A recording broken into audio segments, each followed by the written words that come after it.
Hi, everyone. Happy Labor Day weekend, first of all. I hope that you're all enjoying yourselves, and hopefully many of you have a long weekend. So this message today is with that in mind, because with Labor Day, you can smell it in the air. It's back to school season. Some kids go back already before this, depending on where you're at, but this is like the inaugural back to school weekend, really. So today, what I'm going to talk about are two really practical tips that in your household, while your kids are still under your roof and with somewhat of a safety net to learn, things you can do to help them get ready for the real world in very practical ways.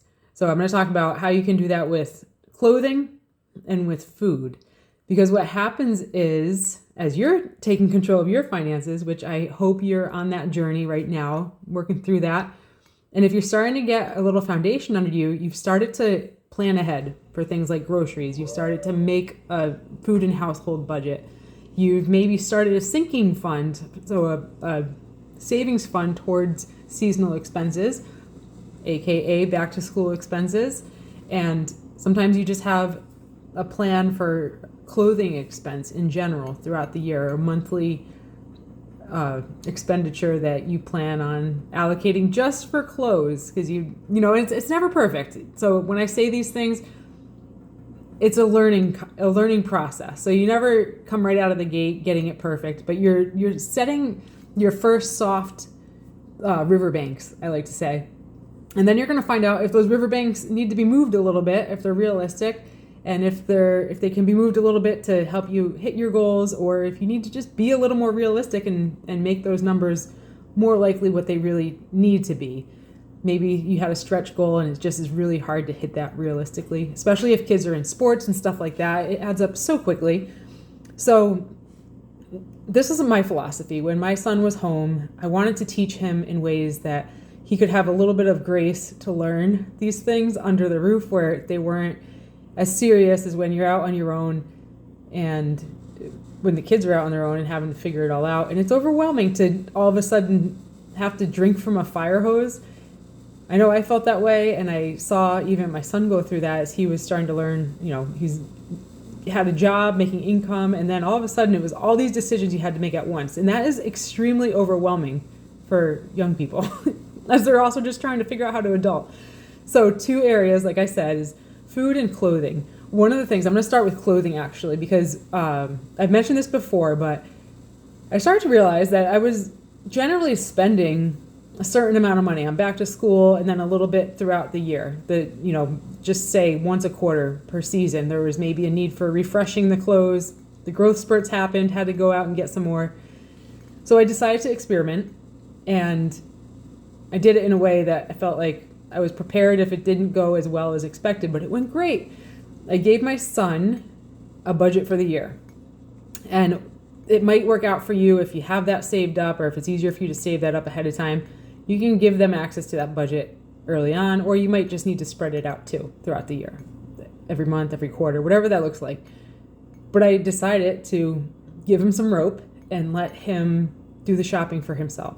Because around that age is when the taste was getting really expensive, and I wanted to give him the opportunity to learn, like, hey, this price tag of clothing, the cost of clothing every year might not be realistic when you're out on your own income, real world. And honestly, it was just getting to be a lot myself to carry. So what the cool thing was, which was kind of an experiment, I wasn't sure how it would go.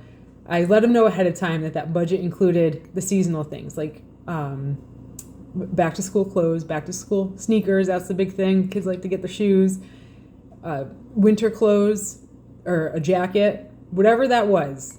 And I helped out with the sports stuff. So this was just more personal thing, personal budget.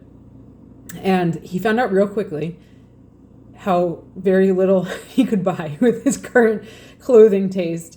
And it's not that that's bad. Like, you can give your kids more money if that's reasonable, but like where we were at, it was like, okay, let's get a little realistic here about what this is going to look like going forward. So the fun thing was he became a thrifty shopper, and he had a lot of fun with it. And actually right now, thrift shopping. It's not like that was his budget, but he had a lot of fun seeing how far he could make his money go.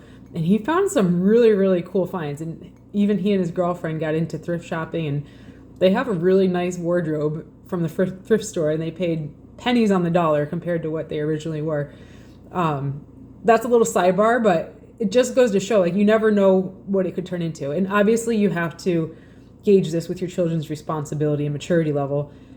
And you might play around with it differently depending on their age. Maybe you give them a shoe budget. Maybe you give them a budget for a particular type of clothing, or, whatever that might be. Or just back to school. Maybe not the whole year, but say, hey, just back to school, you got to keep the spending to this number. And then it gives them the opportunity to see, how far that money can go. And then the same thing with groceries. They might not always love this, but what you can start to do, especially as they get older, is incorporate your kids in the grocery shopping process. You can do it at any age too. Like, you can give younger kids a snack budget, for example. Like, okay, you guys can get your snacks, but it's got to stick within this number. And you're doing a little bit of your own experimentation along the way, but learn together.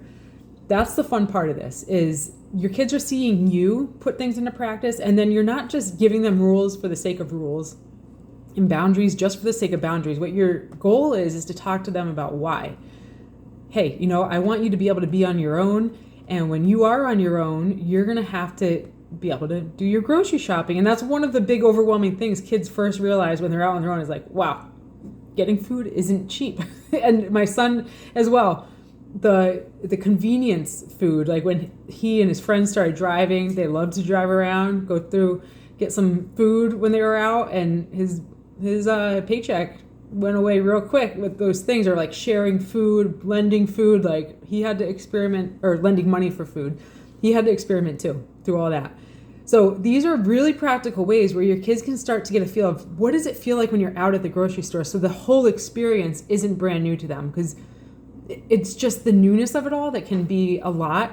And then all of a sudden, at the same time, especially when they're 18 and over, they're getting bombarded with credit card offers that they can apply for on their own. They don't need mom or dad to give them the okay. They can say, sign me up. And if they get approved, which there's a good chance they will, if they're getting marketed, then they can start swiping. And it's so convenient when you don't have the money to start swiping. So you have this mix of, like, all these things triangulating. They're on their own, making income for the first time, getting real life type expenses for the first time.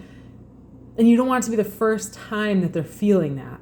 So help them simulate what it might be like in the real world. You might find other things that this can apply to. I had another thought too, like with car insurance, things like that. Or sometimes there's ways you can incorporate it with gas and transportation.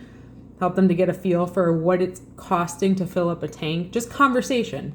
It's not to bombard them with money topics, but the big thing is this real life stuff isn't taught in school. So when they're out all of a sudden on their own, it's like, where do they go for advice? Let that advice be in the household. That's my thing. Teach them at home. Help your kids to stand up on their own 2 feet, because they're going to be so proud of themselves when they can. And the same thing too is be realistic with them. Communicate that you're doing this to help them see and feel what it's like to manage money. And you're not doing it to make them suffer. I've had this conversation with my son multiple times as he's trying to figure out how to live on his own income. Right now he's in college. Free college, by the way. Community school in Massachusetts is free. So he's covering his expenses now. He's covering his room share. He has a room share opportunity. He's covering his rent, covering his food. He's figuring it out. And I always tell him, I say, hey, don't suffer in silence, but I believe that you can do this, and I think you've got it. If you don't at some point have it and you need it, talk to us. Let us know what's going on, because this isn't to make you suffer. It's to help you grow. And he takes so much pride in figuring it out in a good way. He feels confidence and he's proud of himself. So do your kids a favor. Don't shield them from these decisions, helping them to stay innocent as long as possible. It's so tempting as parents to want to shield your kids from that stress. But if you do it in a loving way and in a safer environment, in smaller increments, it's not as overwhelming for them. Help them with the overwhelm by by normalizing these conversations, normalizing these topics. Do them a favor. Tell them what you're doing to manage your money. And that might be motivation for you to do it better too. They might have ideas. Say, hey, if you see how we can do this better, help me to figure it out. It might actually also highlight some areas where there's some overspend where you might have to rein it back in too and say, oh, I didn't realize I was spending like that when you're out at the store, or spending without a budget. If you're going to the grocery store and just going, we're going to get what we need, then maybe the first step is not giving your kids an arbitrary number, but do some thinking about what are the past few grocery trips cost you. And it's okay to aim for something and miss it a little bit. Just aim for something. Be an experiment. Be your own experiment. Hey, I think we spend this much every week. Let's give it a shot. And then you'll start to feel where those boundaries are a little bit unrealistic or not. So that's all with the back to school topic. Teach your kids at home. Financial education, financial literacy is our best gift we can give to our kids. One of the best gifts we can give to our kids as they grow up and as they leave the household. So that was my little back to school Labor Day rant. Not really a rant, but get out there. Get your kids involved. Help them to put their marshmallow in the fire with you so that it's not so scary. And you're going to find that your kids can handle a lot more than you think they probably could have, which is fun too. It'll prompt good conversations. And I hope this motivates you to bring them in on it. And if it's not your own kids, if you don't have kids of your own, you have maybe nieces and nephews or kids that you can mentor, bring them in on it too. Take them out for a shopping trip and say, hey, help me out with my groceries. And at the end of it, there's a little treat for you, whatever that is. Maybe you give them a little treat for helping you out. Say, I need a little help, and get them thinking. That's all for now. Hope you have a great rest of your weekend, and I'll see you next time. Not always easy, but it's always worth it. Bye for now.